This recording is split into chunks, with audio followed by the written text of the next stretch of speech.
when stars are in light, the weeper, we would know.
Good afternoon or good morning or good evening. I guess it really just depends where you're watching from, but I'm excited to be here today. If you guys could have been listening in on the conversation that we were having before going live, it was riveting. Let me tell you, we explored the very controversial topic of today of middle part or side part. That was a big, and if you have an opinion on the middle part or the side part, please leave it in the comment box. We're dying. And we even worked in a little reference for about Happy Days, and we mentioned Chachi. So we had middle part, side part, and Chachi all in one conversation. I'm telling you, Kurt, it could be a podcast. I'm with you. I'm with you. I think I threw the Munsters in there as well, too. It was good. All right. So thank you for joining us. We're excited to be here. This is an important topic. Those of you that are live with us right now, if you want to drop in the comment box, we always like to do a temperature check. What is the temperature in the city in which you are participating today? That always gives us some. I'm in Dallas, and it looks like it's about 70 degrees and sunny for anyone that's interested. We're going to jump into this conversation today. I want to introduce my guests. We have Dalena, Dean, and Kurt, all who work at the Center for Sales Strategy, LeadG2, and Up Your Culture, along with me. All very, very involved in selling and in the sales process, either from doing it ourselves or helping others to do it better. But all of us are involved in actually selling ourselves. So the information we're going to share today isn't just us looking at it. It's we participate in this. And Shay, our extraordinary producer and marketing manager, is going to put up everyone's names and titles, and later on how you can get a hold of them. So good morning, Dean, Dalena, and Kurt. Welcome. Good morning. Glad to be here. All right, let's jump in, because this is going to be jam-packed with lots of information. And I know, just because people have texted or emailed during the week in anticipation for this, that there's a lot of need to jump into the appointment setting and getting appointments, because that's incredibly difficult these days.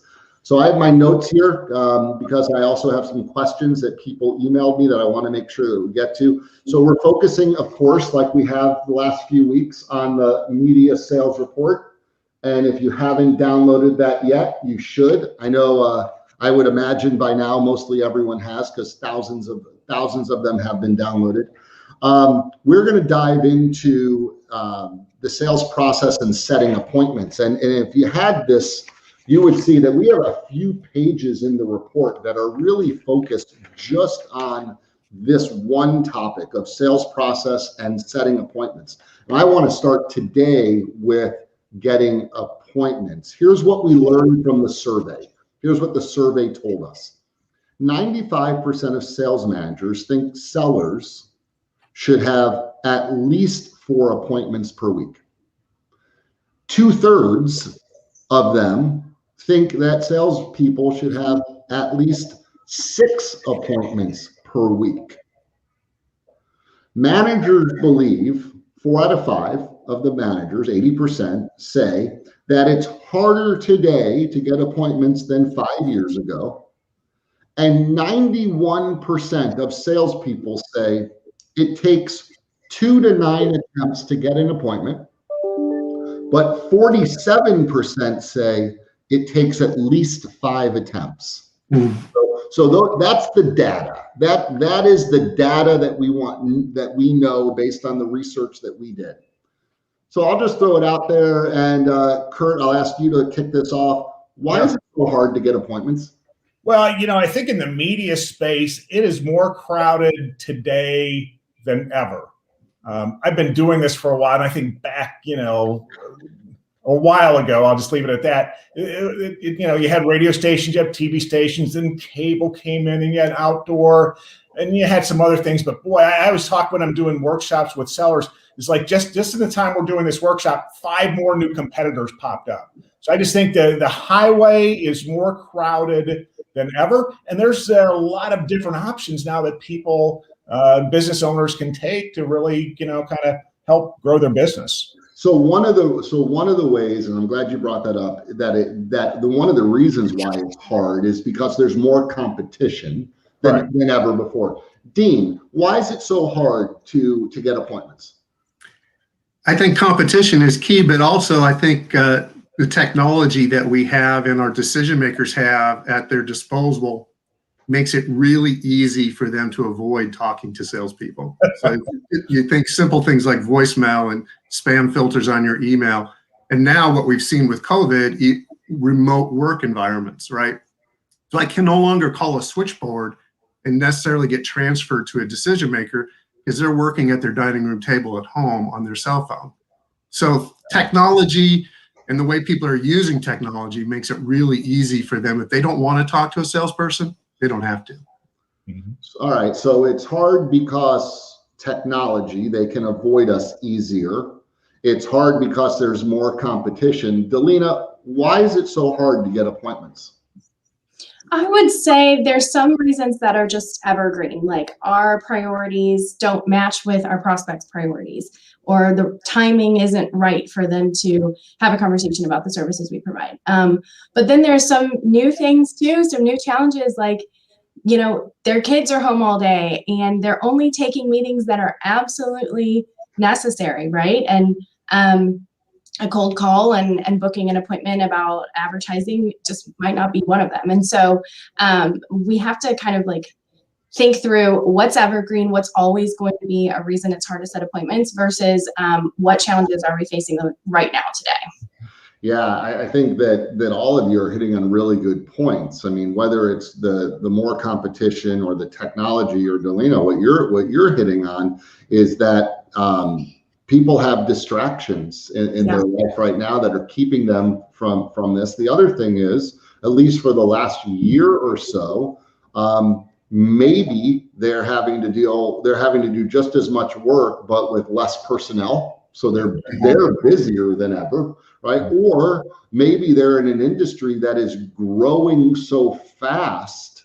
Mm-hmm. Imagine if you're down here in Dallas, for example, where we just had the freeze, the snow and everything. A lot of people had their pipes burst and things, unfortunately. If you're a plumber, you're really busy right now. I mean, you have things going on. I mean, and so there's a lot of distractions that happen that keep from going on. One of the things that I'll throw in here is that, and Kurt, I agree with you, it's not that it used to be easy. It was never easy. Yes. It was easier. Correct. Yes. Okay. So, but back then when we did this, we didn't think it was easy. We said the same thing, that it was hard to get appointments, but it was easier in retrospect. But here's the thing. We used to feel like we were looking for a needle in the haystack, right? A good prospect was a needle in the haystack. You got to find, but now because of technology, Dean, to what you were saying, because of technology, we know how much people are spending, and we know where they're spending it. We can get the name of anyone. You can use technology to even know someone's personality traits before you even reach out to them. Right. So now it's like we have to find a needle in the needle stack. Right? We have to find just the right thing. So one of the things that we know from our research before the media sales report is, and we've been teaching for years, is this don't give up strategy. 7 to 9 attempts over a short period of time, a couple of weeks. And the research here said 2 to 9 times is what it usually takes, but really it takes 5 or more to get the appointment. Mhm. All right. So if everyone knows that, why aren't we doing that? Dalena, let's start. We'll go back this way. Dalena. Okay. Sure. It's the side part, isn't it? I got preferential treatment.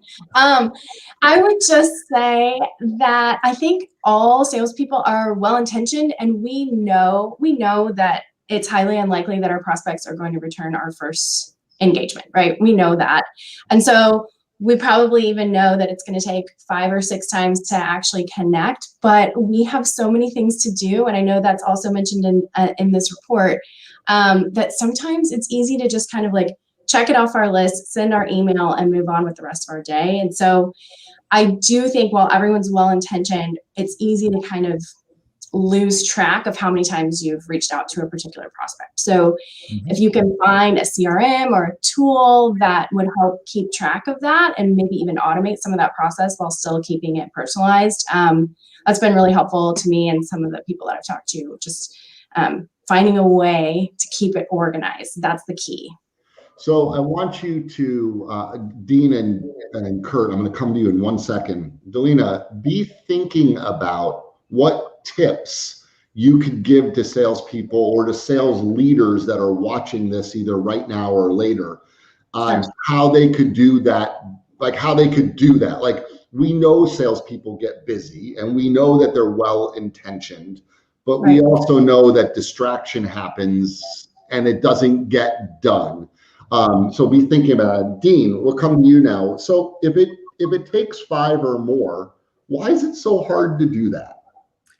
I think a lot of salespeople just don't know what to do. I mean, it's easy. I can leave a voicemail. Hey, call Dean back. Here's my number. And I can send a follow-up email.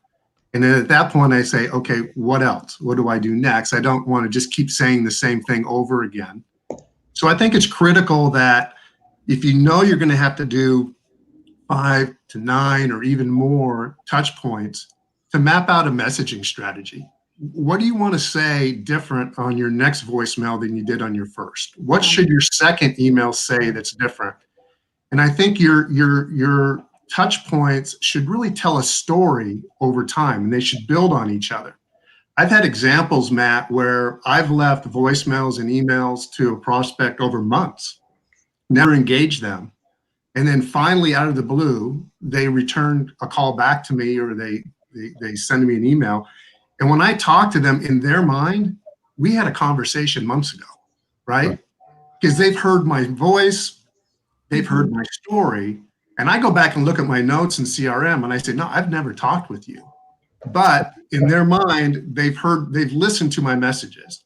And so I think it's critical that when you leave that message, sometimes we rush through that and we just get our name and our phone number and move on to the next one. But think about your messaging. Think about what you want to convey, because people are actually listening to that, and you can build on that over time. Kurt?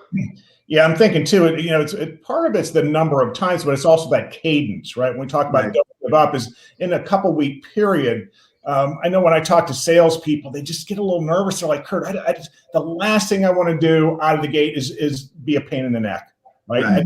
I know these people are busy, so they have some empathy, right? They just don't want to be a pain in the neck. And that goes kind of attaches to what Dean's talking about. Boy, if they knew what to say and they could kind of build on previous either messages or videos they've sent or whatever the touch point is, then it all of a sudden they're building on something as opposed to just being somebody that's poking, right? And because I mean the research also says what Matt, most salespeople give up after 2 or 3, right? Because of that, they either get sidetracked or they don't block time or they just don't want to be a pain in the neck, and I think that's a big part of it. We have a former client who used to say all the time, "Success leaves clues." Right? Success leaves clues. I like that. So if the very best salespeople, the ones that are having consistent success, not a one-hit wonder, but consistent success, are saying that it takes at least 5 times, often way more than that, to get an appointment over a short period of time, then why don't we do that? So you guys have all brought up lots of things. I want to go a little bit deeper. I want this to be, I want us to help the sales leaders that are watching this or the salespeople that are watching this. So talk to me about things like time of day. And Dalena, you and I were just having a conversation about time of day and what to send in the messaging, what sorts of things to send, or using video in the sales process, or other ways of connecting. Because I think that you guys are right. I think that people do get distracted. They don't know what to send. They don't know what the cadence is. Without going too deep, and we only want to spend, I mean, this show only lasts 25, 30 minutes. We could spend days. We could have a conference on just this subject. Give us some tips, and Kurt, we'll start with you. We'll go back around this way.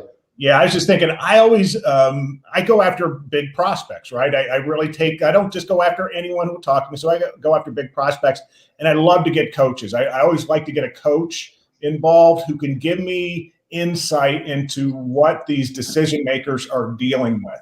I'll give you a great example. I was talking to a coach last week, and he's like, "Kurt, we just talked about this whole sales structure issue in our company, and we need to address it." And it was just great info. I already kind of done a lot of the don't give up, and I was getting to that point of what do I send to these guys now? Well, guess what? I sent them some information on, it's a blog post on sales structure and some of the work that we do. So having a coach guide you with some business insights, very powerful. Love that. Dean?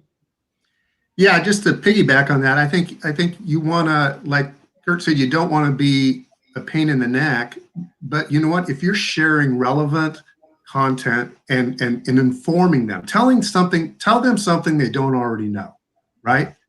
And become a resource for them and not just a salesperson, right? Mm-hmm. And so if you can do some research on some industry insights, some certainly the VBR, having that valid business reason, sharing stories, I think that's where you become relevant, and that's where people will want to listen to your message and read your message because they know that you're educating them and not just trying to sell them. Yeah, if the message is too salesy, right? They're not going to keep that email. That's an easy one to delete. As we're trying to make our inbox smaller and smaller, that's an easy one to delete. I kind of piggyback on that. I recently had a prospect tell me, because I was getting to the point like, am I bugging this woman? And I sent her an email to that effect, and she said, please don't stop sending me the information you're sending. I can't buy now, and I'm seriously interested, but please don't stop, which is a very interesting kind of paradox, right? Because we're thinking, oh, am I a pain in the neck? And she's telling me don't stop because I'm actually using the information you're sending to me. It is right. We get in sales mode. And so to us, we just want to make the sale. But we've all been the customer from time to time, and we're not ready today, but we're definitely a good prospect. And we're like, hey, don't cut me off. Don't leave it. I'm just not ready right now, but I will be ready.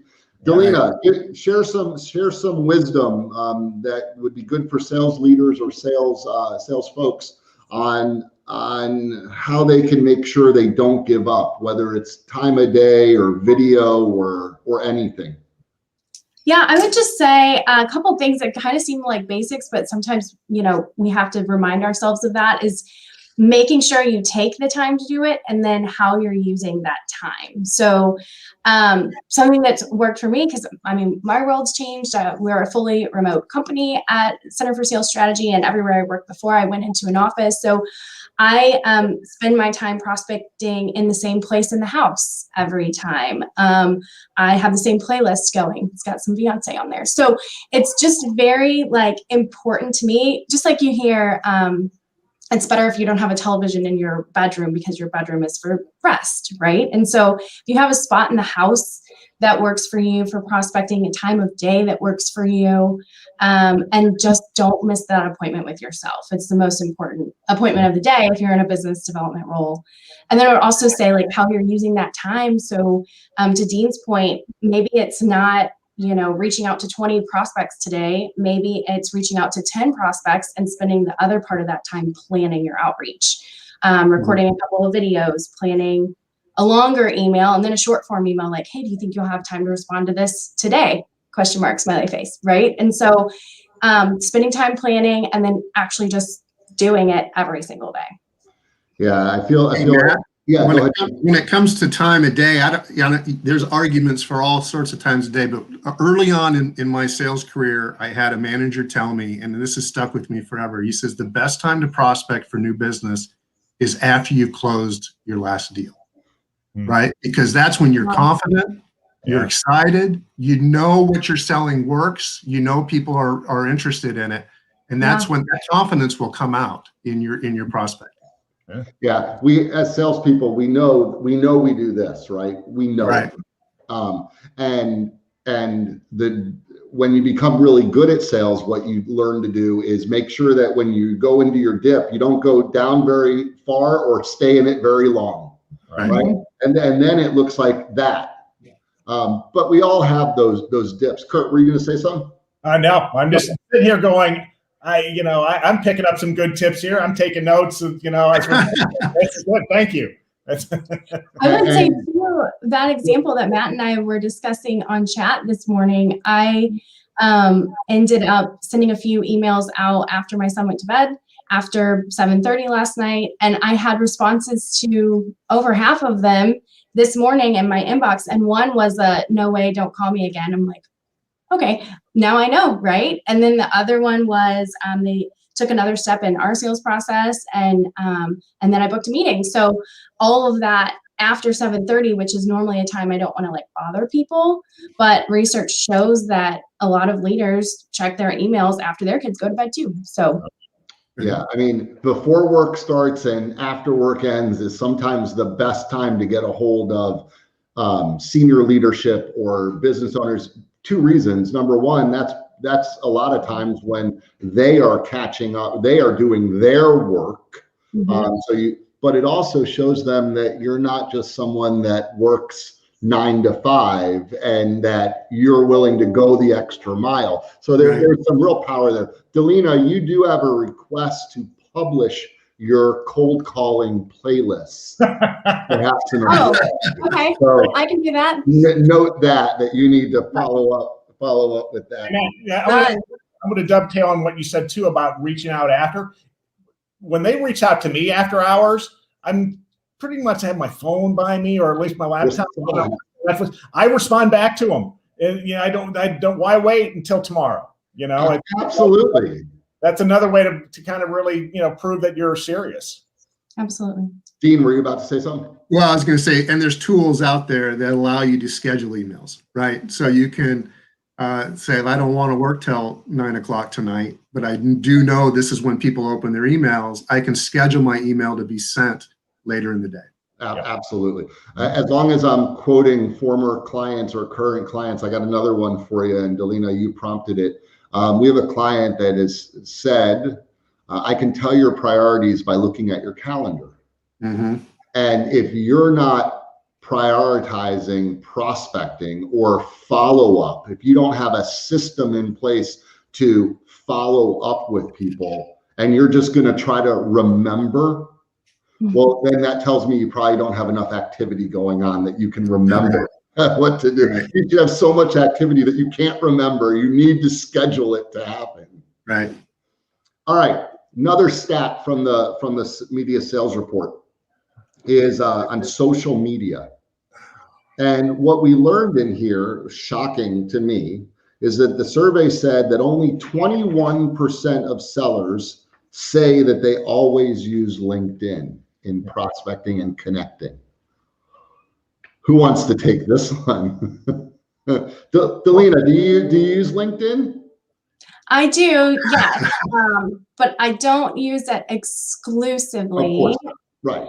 Yeah, and I definitely have learned, along the road, and this might change later too, but I'm not typically asking for appointments on LinkedIn. It's just a way, obviously I can do some research and learn about my prospect on LinkedIn, but they can learn about me. And so we're able to establish rapport long before I actually ask for a meeting. But I wouldn't ask for a meeting on LinkedIn, but it certainly primes the conversation.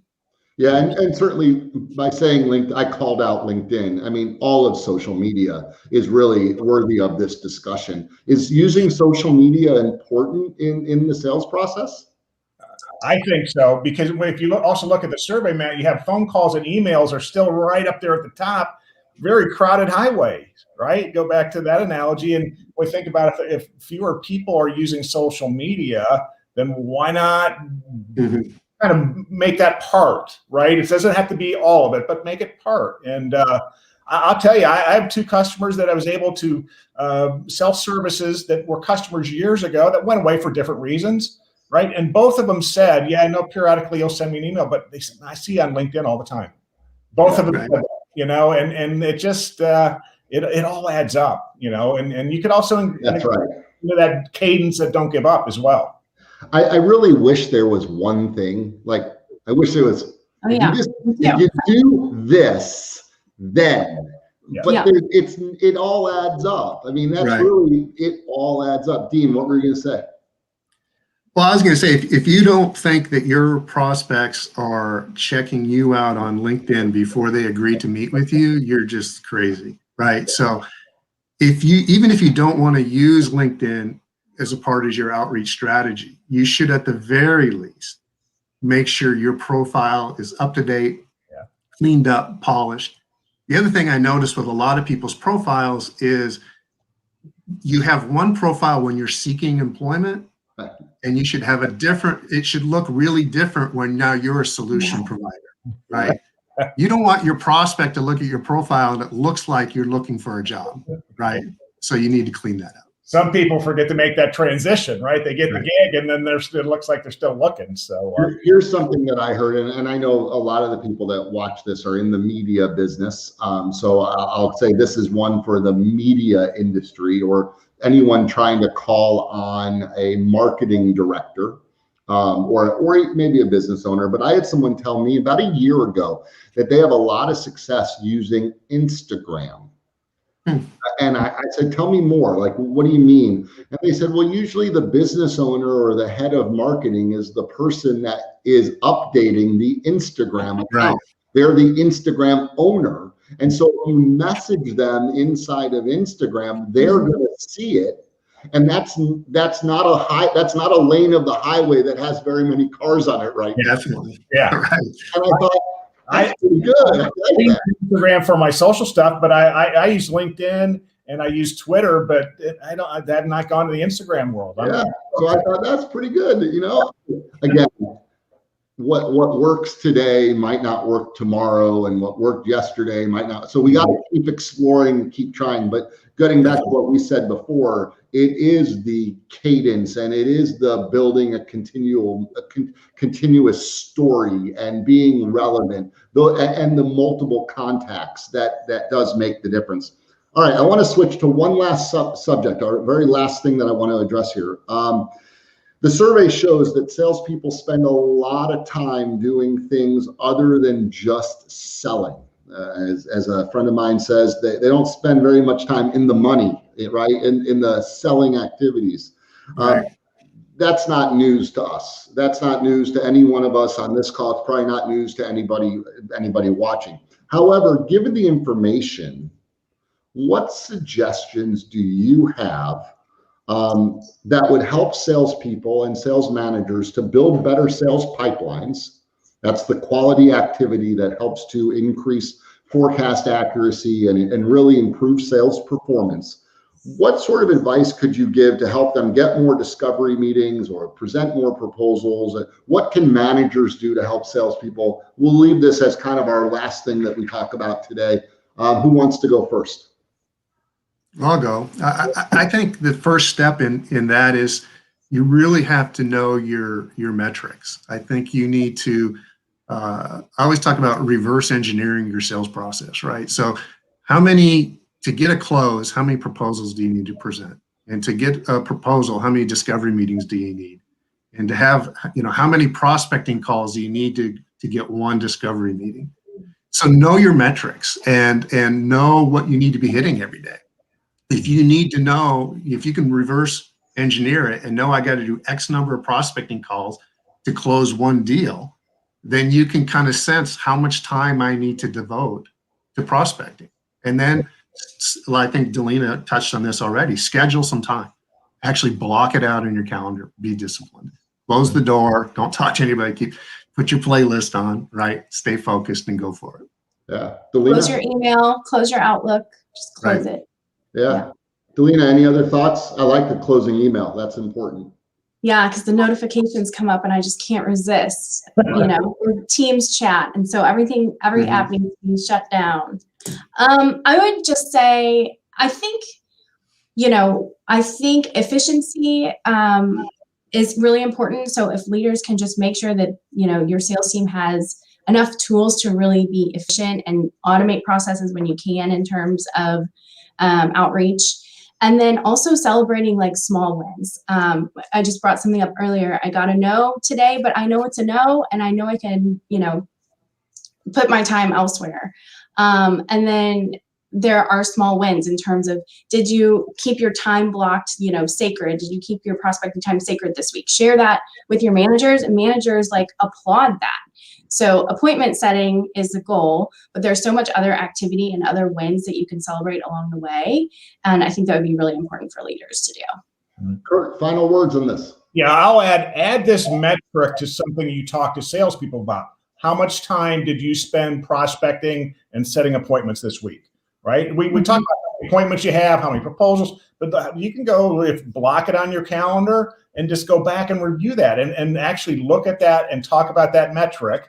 And if it's not where you want them to be, then talk about how you can get it to a higher level. Look at that metric, because there's gold there. Yeah, it's super important. It's something that has to be done. All right, so I want to thank you all, Dalena, Dean, Kurt. Thank you so much for joining the show. It's been a blast. We could have this conversation. This is a never-ending conversation. Right. If you guys want to reach out to Kurt, Shay's going to put up his information. You feel free to reach out to Kurt. There's his LinkedIn address. Dalena, you can reach out to her as well. We'll put her LinkedIn address up there, and Dean as well. If you have any questions or you'd like to continue the conversation with them. Dalena touched on something as we were finishing up about having the resources, and that's a great segue into what we're going to be talking about next week, which is sales enablement. And to speak about sales enablement, we're going to have Danny Buckley, Aisha Bell, and Emily Hartzell are all going to be on. They work for our LeadG2 division, and they have all sorts of amazing information on sales enablement and sales tools that you can use to speed up the process, but also have a more efficient and effective process. So that's next week. Until we see you then, have a great week, and we'll talk to you later. All right. Bye-bye. Bye, everyone. Bye. Bye. See ya.